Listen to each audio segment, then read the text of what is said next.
Dans les années 1930, le Dr Weston Price visita de nombreuses tribus isolées à travers le monde pour trouver la cause des caries dentaires et autres maladies modernes chez les Américains. Il observait que les peuples occidentaux dits civilisés étaient durement touchés par ces maladies, alors que les peuplades primitives n'ayant aucun ou très peu de contact avec l'homme blanc étaient en excellente santé. The most universal disease in the world is the decay of the teeth. And unfortunately we have not known the cause until we've gone to the primitive people to find how they prevent tooth decay. Our difficulty is that we are adding too much white flour and sugar and do not get enough of the foods that carry the minerals and vitamins. When the primitive people adopt the food of modern civilization, their teeth decay just as ours do. En été 1933, il visita les Esquimaux, peuple qu'il qualifia d'exemple en termes d'excellence de santé physique et de perfection dentaire, rarement égalée dans le monde.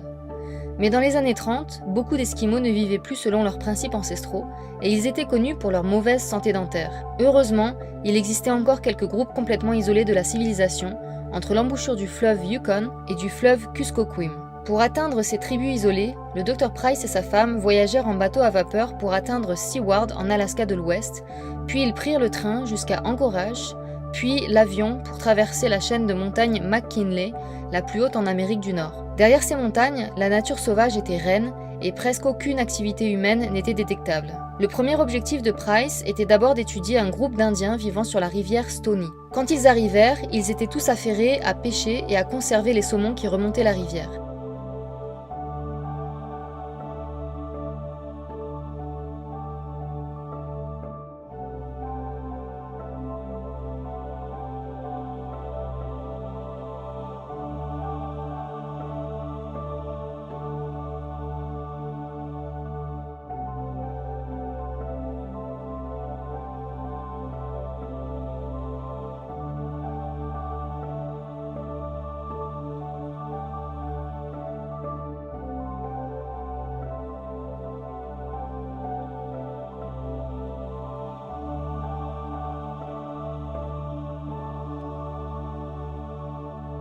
Le saumon était séché, puis fumé pendant quelques heures, puis stocké pour l'hiver.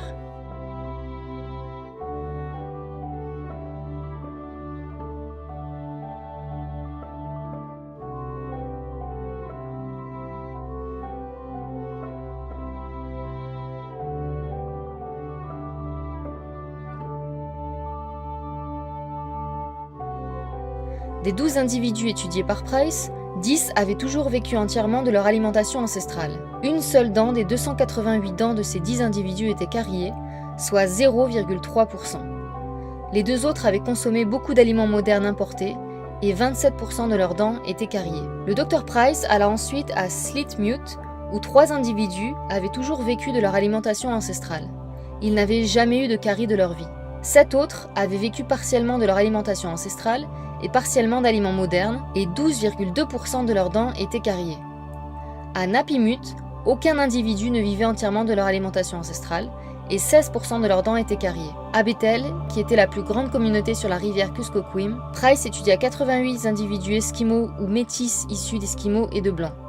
Des 2490 dents observées, 281 dents, soit 11,6%, étaient cariées. De ces 88 individus, 27 avaient vécu presque exclusivement de leur alimentation ancestrale. De ces 27 personnes, une seule dent était cariée, soit 0,1%. 40 personnes vivaient presque exclusivement des aliments modernes importés, et 21% de leurs dents étaient cariées. 21 individus vivaient en partie des aliments traditionnels et en partie des aliments importés, et 6,3% de leurs dents étaient cariées. À Kokamut, sur la mer du Bering, à l'embouchure du fleuve Kuskokwim, un groupe important d'esquimaux primitifs fut étudié par Price. Ils venaient des environs de l'île Nelson, qui n'avaient presque jamais eu aucun contact avec la civilisation. Chez ces 28 individus, une seule carie fut trouvée, soit 0,1%. L'île Bethel était visitée tous les étés par les Esquimaux de la toundra pour faire le plein de poissons pour l'hiver. Des 15 individus observés, 13 avaient vécu exclusivement de leur alimentation ancestrale. De leurs 410 dents, aucune n'était cariée. 2 individus venaient de Bethel et 35% de leurs dents étaient cariées. Des différents groupes de la basse Kuskokwim, 72 individus avaient vécu exclusivement de leur alimentation ancestrale et seuls 0,09% de leurs dents étaient cariées. 81 personnes avaient vécu à la fois de leur alimentation ancestrale et à la fois de l'alimentation moderne. 13% de leurs dents étaient cariées. Price voulut ensuite comparer avec la santé dentaire des Esquimaux complètement modernisés. Pour cela, il visita la communauté de Holy Cross, sur le fleuve Yukon, au-dessus du cercle arctique. Ils consommaient des produits modernes depuis plusieurs décennies et c'était l'une des missions catholiques les plus anciennes d'Alaska. Sur 8 individus, 18,7% de leurs dents étaient cariées.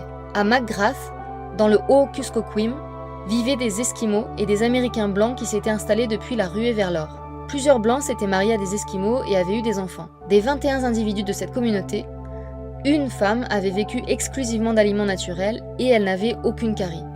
33,2% des dents des 20 autres étaient cariées. Price décrivit une de ces familles mixtes où le père était blanc et la mère esquimau. Elle eut 26 enfants et bien que la famille recevait des aliments d'importation, elle avait toujours insisté pour suivre la coutume de ses ancêtres, c'est-à-dire pêcher et stocker les saumons pour l'hiver, pour sa consommation personnelle. Elle n'avait aucune carie. On peut la voir sur cette photo en haut à gauche. Une de ses dents du bas était cassée et ses dents étaient limées par le travail du cuir. En effet, chez les Esquimaux, les femmes mâchaient toute la journée le cuir pour la confection de bottes ou de vêtements.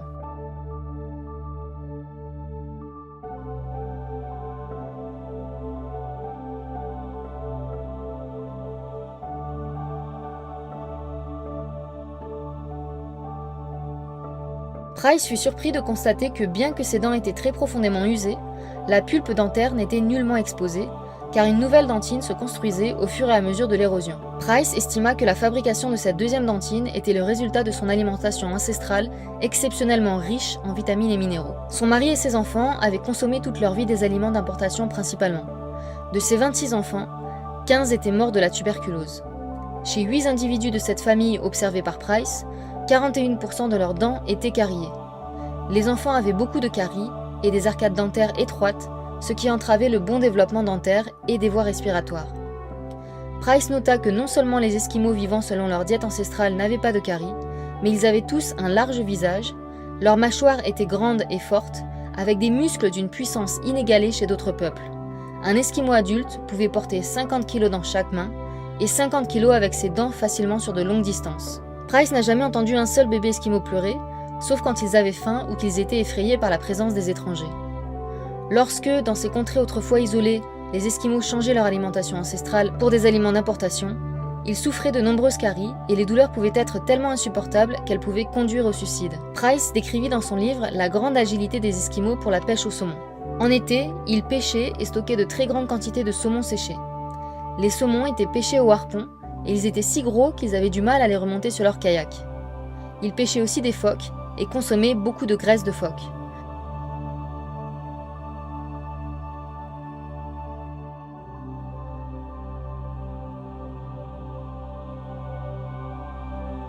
Lors des repas, chaque morceau de poisson était trempé dans l'huile de phoque.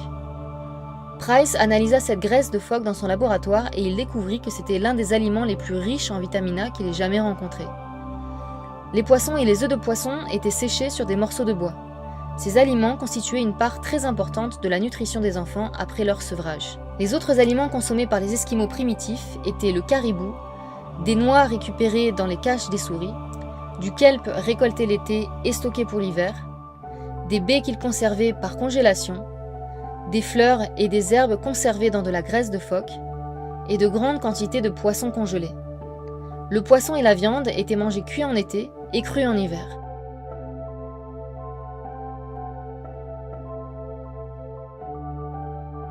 Une autre source alimentaire importante était les abats des grands animaux marins et certaines couches de la peau d'une espèce d'une baleine très riche en vitamine C.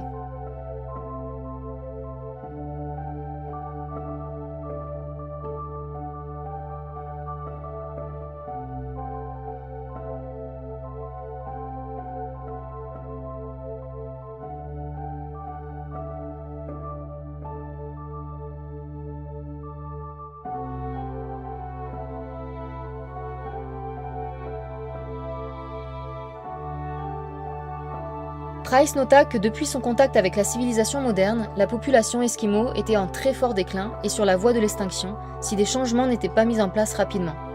L'espérance de vie des Esquimaux d'Alaska en 1934 était de 20 ans, dû à la susceptibilité à la tuberculose et aux autres maladies modernes. Selon Price, c'était l'interférence des hommes blancs avec les ressources des Esquimaux qui les menait à l'extinction. Leurs ressources de poissons avaient été largement réduites par les industries modernes de conserve de saumon. Sur cette photo, on peut voir un enfant blanc, né et ayant grandi en Alaska, exclusivement nourri aux aliments d'importation. Ses voies respiratoires étaient trop étroites pour qu'il puisse respirer par le nez, et lorsque Price le rencontra, il allait être opéré pour élargir ses voies respiratoires. Malgré les conditions de vie très difficiles en Alaska avec 9 ou 10 mois d'hiver et 2 ou 3 mois d'été, les Esquimaux pouvaient subvenir à tous leurs besoins en vitamines et minéraux grâce aux produits de la mer, à la viande de caribou, à quelques plantes et quelques baies.